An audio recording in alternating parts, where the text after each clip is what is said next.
Agradecer também a presença da minha irmã Kátia, do meu cunhado Alessandro. Eles até 3 semanas passadas, levanta as mãos aí, algumas pessoas olharam tentando identificar quem é. Então minha irmã Kátia e o meu cunhado Alessandro são esse casal agora que acabou de levantar as mãos.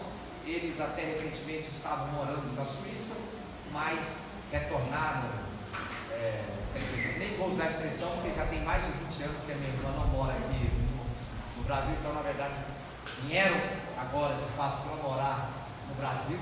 E o Alessandro já chegou, mal chegou, ele falou para mim: olha, pastor, pode avisar para a igreja que o meu lugar é lá, eu quero a minha cadeira reservada lá, eu quero congregar com vocês, eu quero ter esse prazer de estar com vocês lá. Então vai ser um prazer ter aí a Kátia, o meu cunhado Alessandro, meu sobrinho Diogo também veio, está com a gente, mas ele é criança, então ele está no culto infantil. Bem, queridos, vamos abrir as nossas Bíblias, por favor, no Evangelho de Jesus segundo Mateus.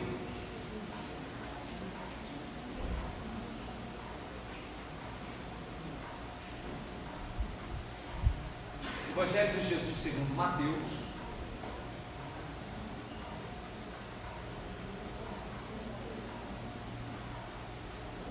capítulo 6, nós vamos ler a partir do verso de número 5. Evangelho de Jesus segundo Mateus, capítulo 6, a partir do verso de número 5.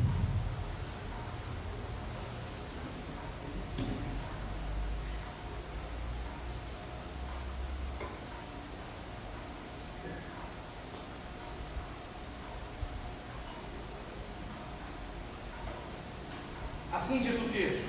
Jesus, falando com seus discípulos, ele então profere as seguintes palavras: quando vocês orarem, não seja como os hipócritas, porque os hipócritas gostam de orar em pé nas sinagogas, e as sinagogas eram o lugar de reunião religiosa em Israel, e nos cantos das praças, para serem vistos dos homens. Na verdade, eu digo que quando alguém ora com esse objetivo de ser visto pelas pessoas, eles já receberam a sua recompensa. Mas você, porém, quando orar, você vai entrar no seu quarto, vai fechar a sua porta e orará ao seu Pai que está em secreto, e o seu Pai que vê em secreto te recompensará. E orando, não use de vãs repetições como os gentios, os não-judeus, porque eles presumem que pelo seu muito falar, pelo seu muito repetir, eles serão ouvidos. Não vos assemelheis a eles, porque Deus, o vosso Pai, Ele sabe o que vocês têm de necessidade antes mesmo que vocês digam para Ele, peçam para Ele. Portanto, vocês, quando orarem, orem assim: Pai nosso, que estais nos céus, santificado seja o teu nome, venha a nós o teu reino, seja feita a tua vontade, assim na terra como no céu. O pão nosso de cada dia dai-nos hoje. Perdoe as nossas dívidas, assim como nós temos perdoado aos nossos devedores. Não nos deixeis cair em tentação, mas livrai-nos do mal, porque teu é o reino, o poder e a glória para sempre. Amém. Porque se vocês perdoarem aos homens as suas ofensas, também vosso Pai Celeste vos perdoará. Mas se vocês não perdoarem aos homens as suas ofensas, tampouco vosso Pai vos perdoará as suas ofensas. Senhor Jesus, te invocamos. Estamos diante de Ti, em espírito, em verdade, conforme Tu disse que assim deveriam se apresentar os verdadeiros adoradores. Diante de Ti lançamos o nosso coração em sinceridade, um coração ávido, necessitado, desejoso, buscante de Ti,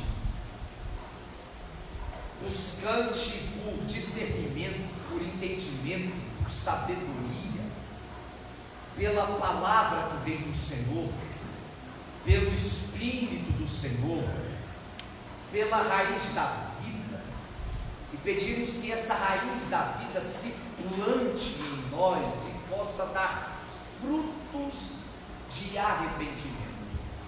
Por favor, Senhor, abra a nossa visão, a nossa compreensão, quebre a nossa dureza, amoleça o nosso coração para recebermos o Teu Evangelho, em nome de Jesus, amém.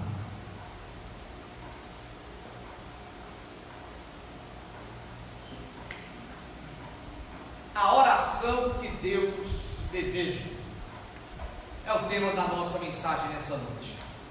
É interessante que o capítulo 6 de Mateus,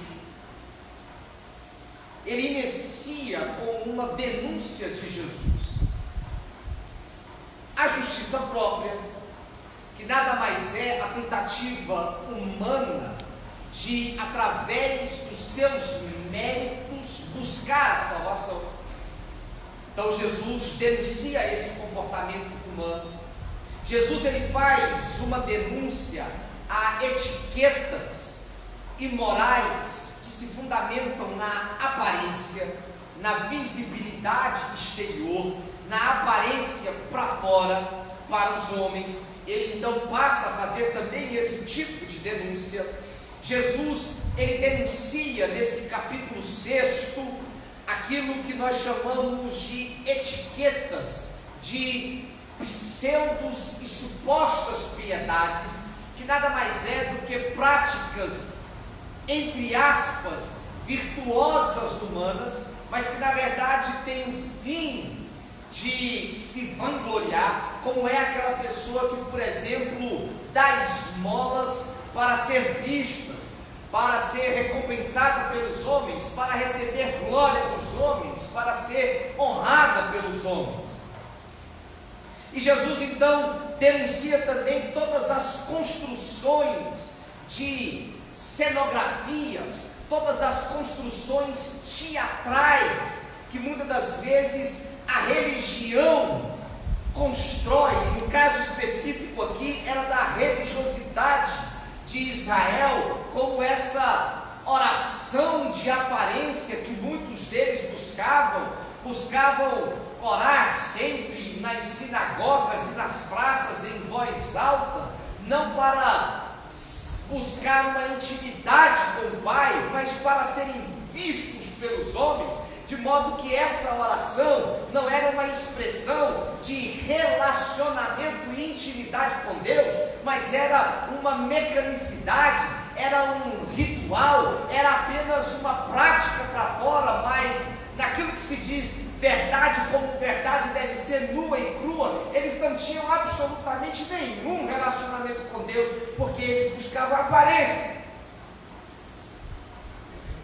Jesus ele denuncia essa soberba religiosa daqueles que se auto-intitulam como pessoa santa, consagrada e piedosa a Deus. O que Jesus diz é que o autoelogio ele é em si mesmo uma incoerência, porque quem deve nos elogiar não somos nós mesmos, mas é o próprio Pai. Então toda piedade transvestida da autoglorificação, porque eu sou santo, eu sou o melhor, eu sou aquele a quem Jesus deseja como o primeiro, ela por si só é incoerente com o espírito do Evangelho.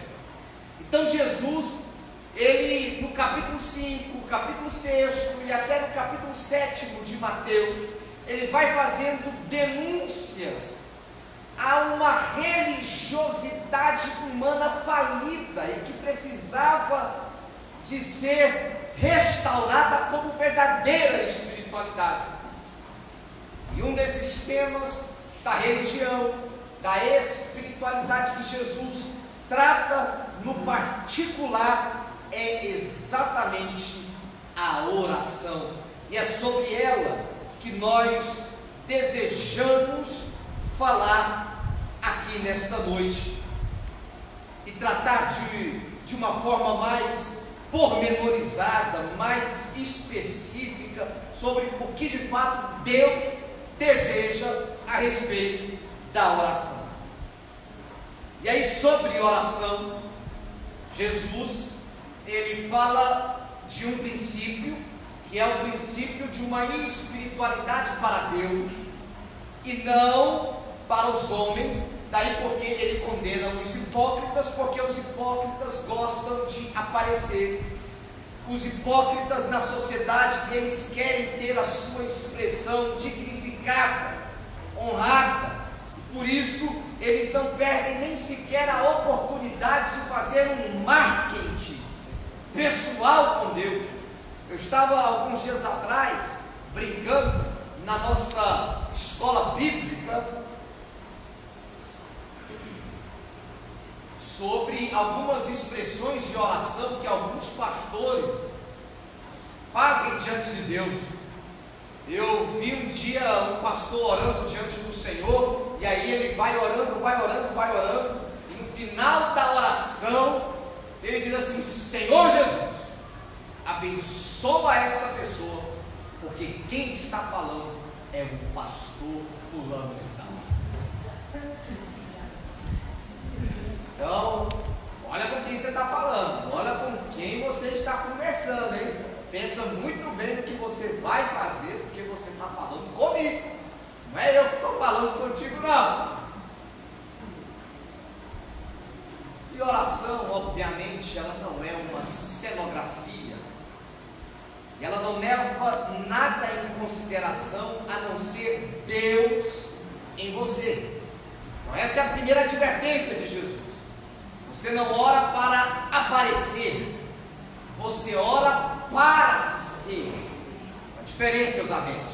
Uma coisa é você orar para aparecer, outra coisa é você orar para ser. A segunda advertência de Jesus sobre a oração é: não transforme a oração em uma mecânica viciosa mentalmente, adoecedora, enlouquecedora, a ponto de você usar de vãs repetições e a ponto de você transferir para a mecanicidade da oração a sua bênção. O que o sujeito acha, Fernando? Ele passa a achar o seguinte: se eu fizer 1000 rezas do Pai Nosso, eu vou receber uma bênção tal. Então, Nicole, a relação dele com Deus não é baseada na intimidade dele com Deus. O poder aqui não está em Deus. O poder está nas 1000 repetições. Então já deixa de ser Deus e passa a ser as repetições. E o que Jesus está dizendo aqui, Solange, para os discípulos dele, ele está falando o seguinte: que a oração, ela é um relacionamento, ela não é uma mecânica. E se nós não tomarmos cuidado, você passa a ver em uma disciplina espiritual, você passa a valorizar muito mais a disciplina espiritual do que o próprio Deus. E Deus, Ele é maior do que nossas ofertas e dízimos, Deus é maior do que nossa oração, Deus é maior do que o nosso louvor. O que acontece em nós, através de nós e por meio de nós, nunca foi por causa de você, ou porque você faz, sempre foi porque Ele é. Amém. E porque Ele faz. Glória a Deus. Aleluia. E é isso que Ele está ensinando para os seus discípulos, porque a oração da mecânica, Ivan, ela não tem entrega, ela não tem confiança, e assim ora quem não conhece Deus.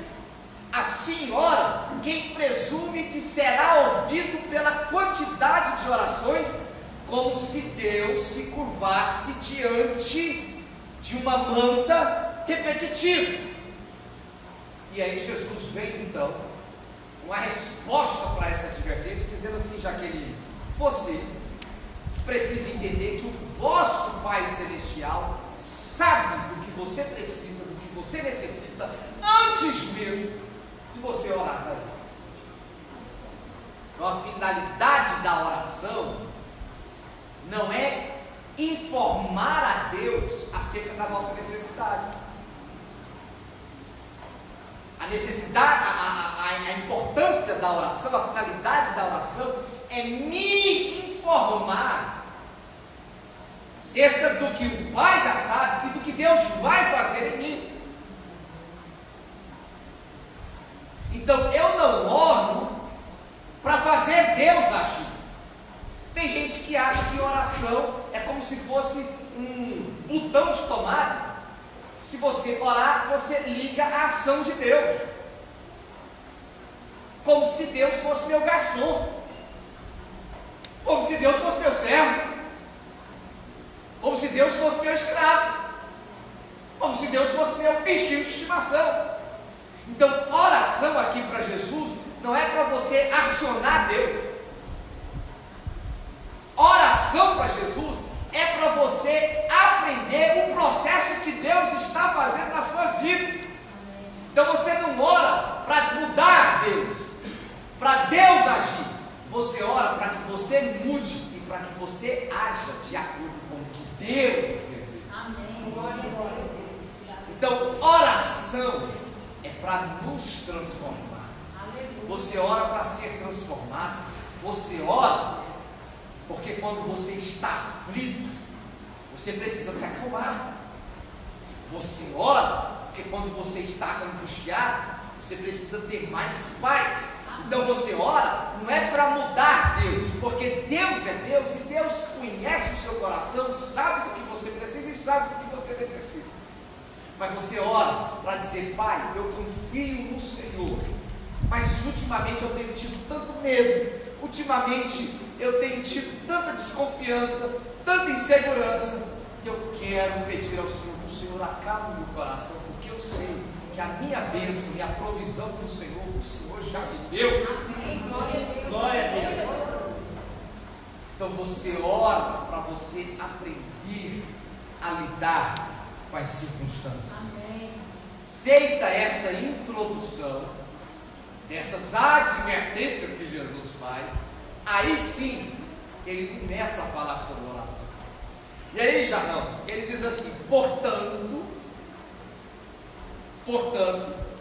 e a expressão portanto, ela é um advérbio que liga um texto ao outro. Então o que acontece, divino? Ele fez as advertências e aí ele usa a expressão portanto. Ele está dizendo o seguinte: Felipe, vocês vão orar, mas não adianta vocês orarem sem lembrar do que eu já falei. Então, orem com essas verdades na mente. Ele diz: portanto, vocês vão orar assim: Pai Nosso. E aí é interessante porque a expressão utilizada no grego, Ana Gabriela, Pai Nosso, é Abba Pai. E o Abba Pai, ele era uma expressão, Alessandro, que era pronunciada por criança.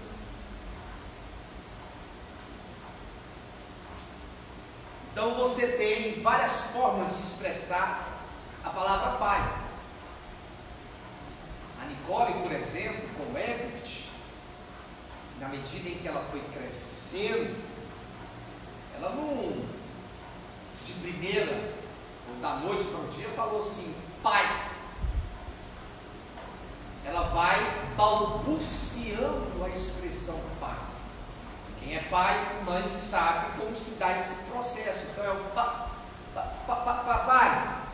É um balbuciar. E Jesus usa esse termo para dizer assim: Alessandra, quando você estiver orando a Deus, é como uma criancinha totalmente frágil, vulnerável, dependente diante do paizinho querido. Abba Pai é meu paizinho querido. Abba é o balbuciar de uma criança que está aprendendo a falar. Então Jesus está dizendo o seguinte: Janaína, quando você for orar, se dirija a Ele como se tudo dependesse dele. Amém, Jesus. Glória a Deus. Dallas Willard, ele dizia algo muito interessante. Falava o seguinte: trabalhe como se tudo dependesse de você. Seja diligente, seja responsável, faça as coisas no horário certo, do jeito certo. Quando você vai iniciar um trabalho, faz a coisa bem feita. Quando você se ajoelhar para orar, ore como se tudo dependesse de Deus. Então, quando você for trabalhar, faz a sua parte. Executa a sua tarefa da melhor forma que você pode executar. Você fez o que você podia fazer. Você fez o que cabia você a fazer. Ok, daqui para frente agora, você já fez o que você tinha para fazer. Daqui para frente agora, só Deus na casa. Só Deus pode fazer. Aí você tem que orar como se tudo dependesse de Deus. E é isso o que Jesus está nos ensinando. Então, esse Abba Pai é uma expressão relacional. Ela anula todas essas formalidades de uma pessoa com a outra. Ela anula as formalidades da direção do céu e chama Deus de paizinho, no secreto, no íntimo, no coração, para a confiança. E aí ele diz: paizinho, que não é só meu. Então aqui você tem um ensinamento sobre a oração que nos informa como é a nossa relação com Deus. Então Jesus aqui ele quebra toda informalidade, toda formalidade. E ele diz: o pai, o paizinho é esse eleito que está com você, que está em você. Então você não se dirige a Deus como se ele fosse um ídolo inanimado, um ídolo impessoal. Não, Deus não é um ser impessoal. Deus é um ser pessoal. Você pode falar com Ele, você pode ouvi-lo, você pode senti-lo. Então quando você orar, diga paizinho, mas não ore apenas achando que Ele é um paizinho seu. Ore sabendo que Ele é o Pai nosso, Ele é o paizinho de todos nós. De modo que nas práticas da vida, a minha oração nada mais é do que a manifestação de amor ao próximo. Daí porque no Evangelho não existe fronteiras, não existe muralhas, não tem espaço para etnicismo, xenofobia, nacionalismo ou qualquer supremacia racial e cultural. Ninguém é melhor e ninguém é maior do que ninguém. O Evangelho é a cruz para negros, brancos, pobres, ricos, judeus, gentios, machos, fêmeas. O Evangelho é a cruz para todos. Amém. Glória a Deus. Pai é nosso, Ele é de todos os humanos que são feitos à imagem e à semelhança de Deus. Por isso, quando vocês orarem, orem dizendo Pai Nosso. E aí ele continua: santificado seja o teu nome. E aqui não se trata de um ritual de beatificação. Vamos canonizar Deus. Ele agora vai se tornar santo. Não, não se trata de decretar o sagrado, mas a palavra santo no Evangelho significa se separar para. Então, quando eu digo santificado seja o teu nome, eu estou dizendo que eu possa ser separado para ti, que eu tenha uma consciência que eu vivo por ti e para ti. Então eu santifico o nome de Deus, Valdenise, quando eu vivo por Ele e para Ele. Santificação do nome de Deus não é um ritual religioso. A santificação do nome de Deus não é um decreto do que é sagrado e do que é profano. A santificação do nome de Deus é a minha vida, é a forma como eu vivo, é o jeito que eu vivo, é a forma como eu falo, é a forma como eu penso, é a expressão dos meus sentimentos e das minhas ações que santifica o nome de Deus, porque santificado é aquele que está separado para.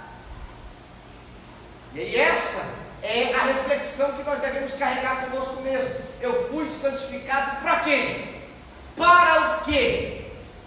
A mensagem do Evangelho é: você foi separado para Ele. Amém. Santificado seja o teu nome. E Ele diz: venha o teu reino. E todo reino só é reino porque existe um reino.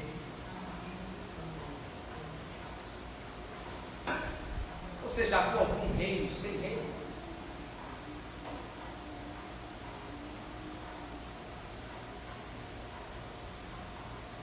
E aí, a nossa vida ela pode ser gerenciada, administrada por você como rei, como seu próprio Senhor, ou a sua vida pode ser gerenciada e tomada pelo reino de Deus.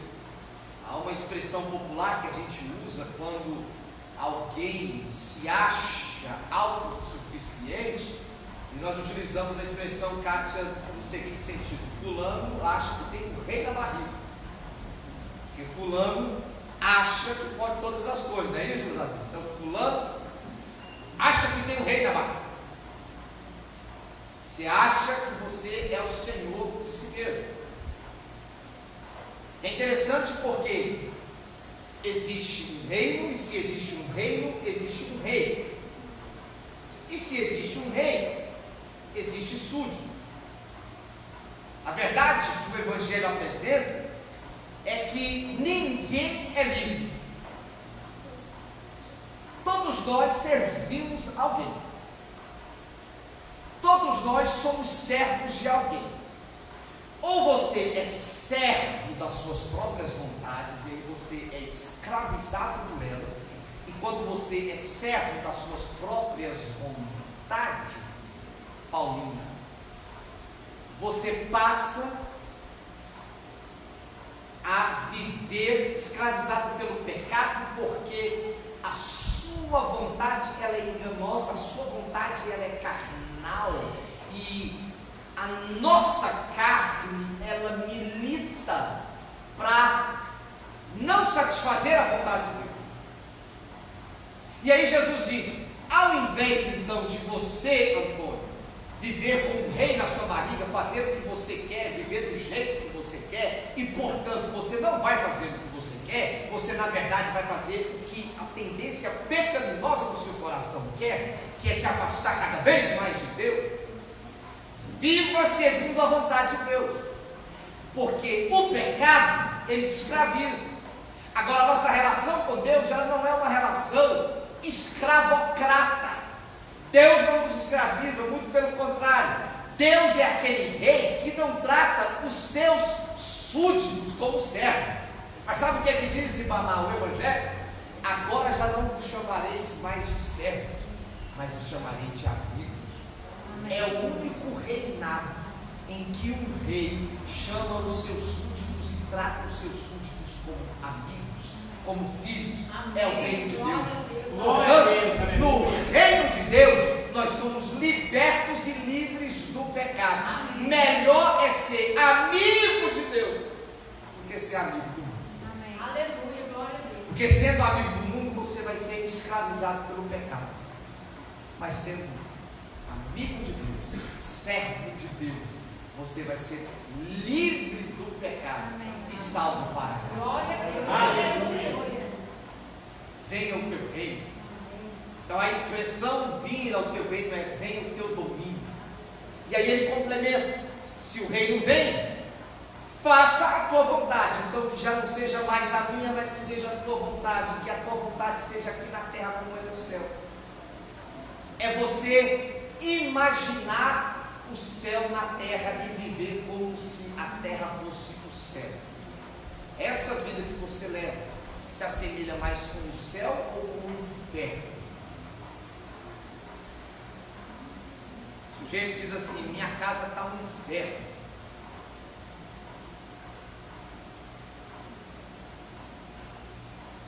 E aí ele às vezes até pensa: está um inferno por causa do calor. Pastor do céu, aqui em casa está um inferno, está mais quente do que...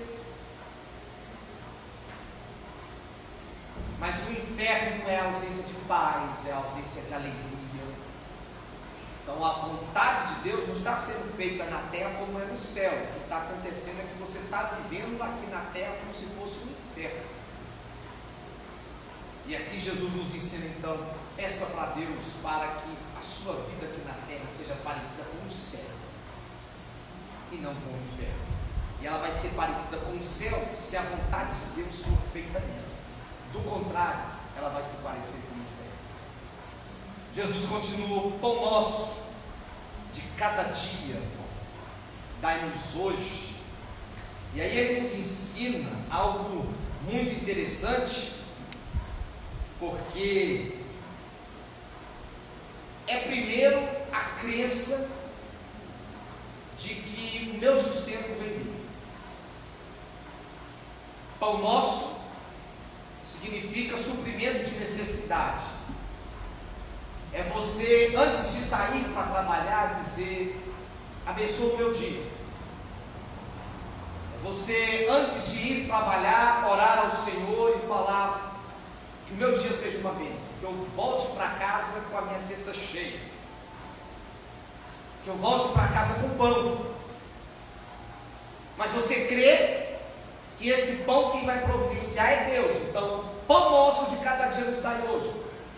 E a sua oração não é apenas crendo que Deus que vai suprir a sua vontade, é Deus quem vai abrir as portas, é Deus quem não vai deixar faltar nada, como a Gra disse aqui em relação ao que o Josinaldo e a Marluce têm vivido, é saber: Deus cuida de nós, Deus supre nossas necessidades, e aqui em casa não vai faltar o pão nosso, mas é a certeza de que Deus não somente vai me abençoar, como Ele vai abençoar os outros também. Não deixe faltar pão para ninguém.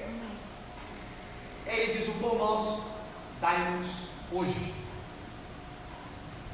Pão nosso dai-nos hoje. E aqui ele nos ensina a vencer a ansiedade.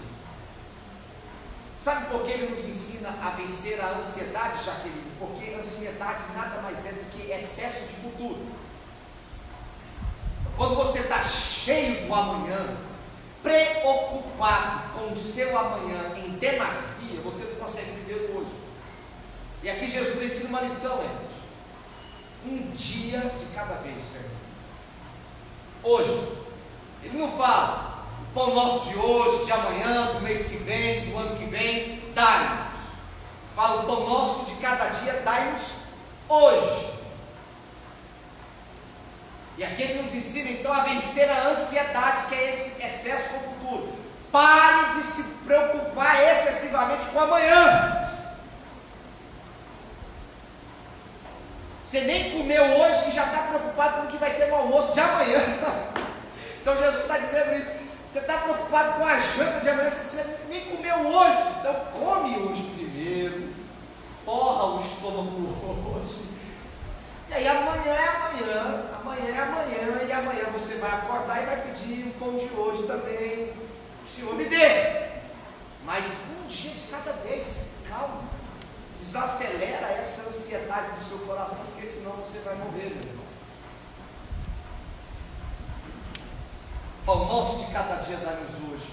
perdoai as nossas dívidas, assim como nós temos perdoado aos nossos devedores. E aqui Jesus então estabelece que o perdão, ele é a consciência de que eu preciso de Deus. Então eu só perdoo alguém que falhou comigo, porque eu tenho a consciência de que eu também falhei com Deus. Porque se eu não tiver a consciência de que eu falhei com Deus, então eu também não preciso do perdão de Deus. Logo eu sou uma pessoa demais, eu sou uma pessoa que não precisa de Deus, eu sou uma pessoa acima de todo qualquer defeito. Então pedir perdão é ter essa consciência: eu preciso de Deus, eu dependo de Deus, sem Deus eu nada sou. E aí ele nos fala: não nos deixes cair em tentação. É interessante porque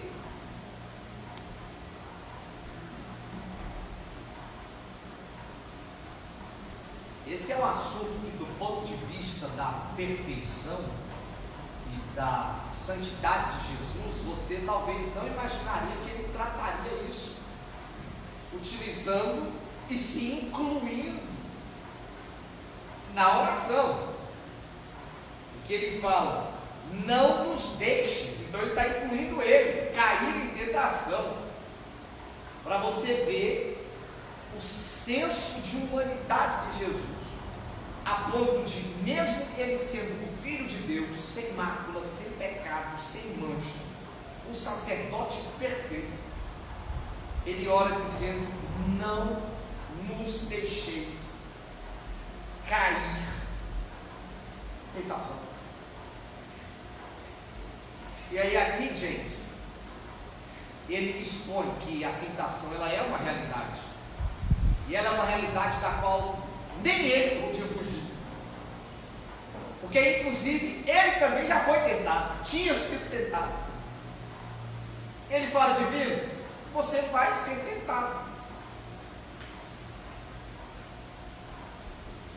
Em certo período da igreja, quando surgiram os monastérios e as vidas beneditinas, acreditava-se o seguinte: Alessandro, eu vou mudar lá no meio do mato, vou me tornar um monge, vou sair do mundo, não vou ver ninguém, não vou ver nada, e aí cai em tentação. Acabou, resolvi o meu problema. Mas a tentação não é algo que está para fora, a tentação é algo que está para dentro. Então não adianta você imaginar o seguinte: vou mudar, vou para um ambiente que não vai ter ninguém, que não vai ter nada, e aí eu não vou cair em tentação. Não, a tentação, ela é real. E aqui Jesus nos ensina dizendo: não nos deixeis cair em tentação. E essa expressão é interessante, cair, porque toda tentação consumada, ela é uma queda. Toda tentação consumada é uma queda. Quando você cai, você machuca. Quando você cai, você esfola. Quando você cai, você se pega. Quando você cai, acontece efeitos danosos contra você.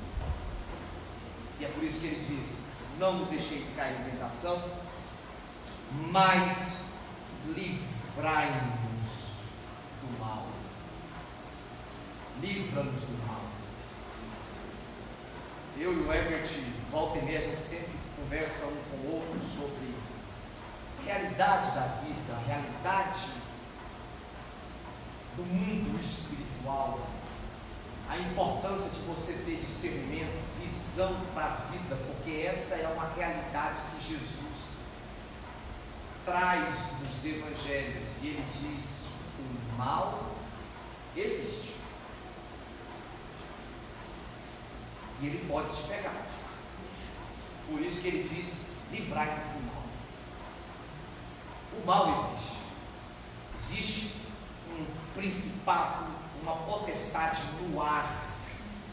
Existe um reino maligno que milita literalmente sobre a perspectiva de matar, roubar e destruir você,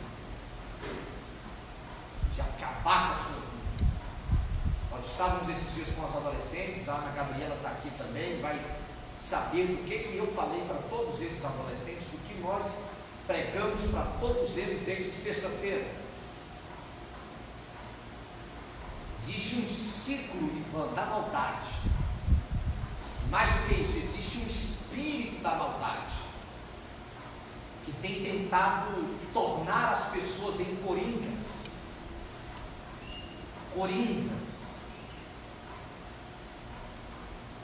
Muitos adolescentes, muitos jovens, e muitos de nós temos nos deixado vencer pela maldade,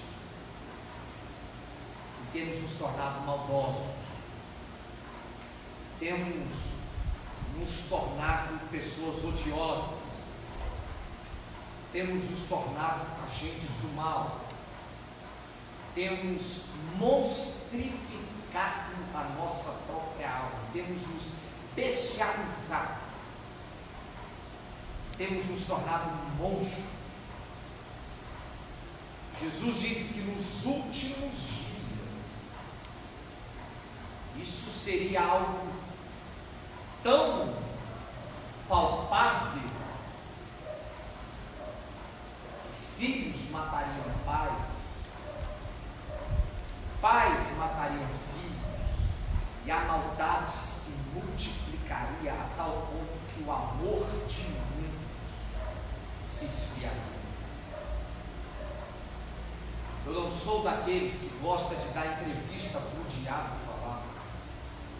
Não sou daqueles que gosta de dar mídia para o diabo. Mas eu sou daqueles que tenho também a plena convicção, conquanto o diabo não seja, que muitas das vezes a gente acaba fazendo com que ele se torne até maior do que o próprio Deus. Mas o diabo não existe. A maldade existe. Filosofia do mal para roubar, matar e destruir. Existe um espírito paulino que quer acabar com a sua vida. Existe um espírito que quer acabar com a vida da Ana Gabriela. Existe um espírito que quer desviar o Felipe da verdade. Existe um espírito que quer devorar a família da Marlúcia. Existe um espírito, Fernando, que quer amputar a sua existência. Existe um ciclo de maldade.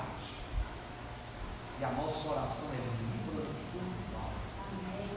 Que eu não possa ser tragado e nem devorado pelo mal. Em nome de Jesus. Vamos nos colocar em pé nesse momento.